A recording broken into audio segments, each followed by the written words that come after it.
Lahat tayo ay gustong yumaman, magtagumpay sa buhay, guminhawa ang buhay. Pero ang tanong, paano ito mangyayari sa atin? Ika nga sa isang kilalang motivational speaker, ang pagyaman ay hindi nag-uumpisa sa kung ano ang laman ng bulsa mo, kundi sa kung anong laman ng isipan mo. Ano ang ibig sabihin nito? It all starts with our mindset. Sadyang makapangyarihan ang isipan natin. Kung positive ang iniisip mo at positive ang ginagawa mo, positive din ang kalalabasan nito. Pero kung negative ang iniisip mo at negative ang ginagawa mo, negative din ang kalalabasan nito. Kagaya lamang ito ng pagpapalaki sa atin.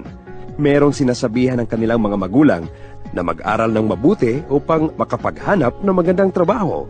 Meron ding sinasabihan ng kanilang mga magulang na mag-aral ng mabuti upang makapaghanap ng magandang negosyo.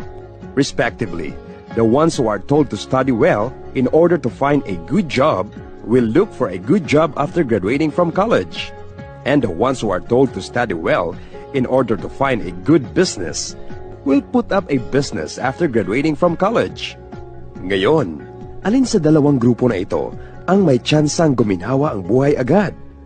Kung ang sagot mo ay pangalawang grupo, ikaw ay nasa tamang daan. However, you may think maybe the ones who are told to study well in order to find a good job don't have the capitals or connections to start their own businesses right after graduating. Well, both groups have finished school. Both groups have the same opportunity after graduating. The only difference is what's instilled in their minds as they grow up. Change your life. Magbabago lamang ang takbo ng ating buhay kung iisipin nating magbabago talaga ito. Higit sa lahat, magbabago lamang ang takbo ng ating buhay kung gagawin natin ang mga makakapagpabago nito, tulad ng sumusunod. Number 1. Read positive books para madagdagan ang kaalaman mo. Number 2. Listen to motivational speakers para mas lalo kang ma-inspire. Number 3. Avoid negative people.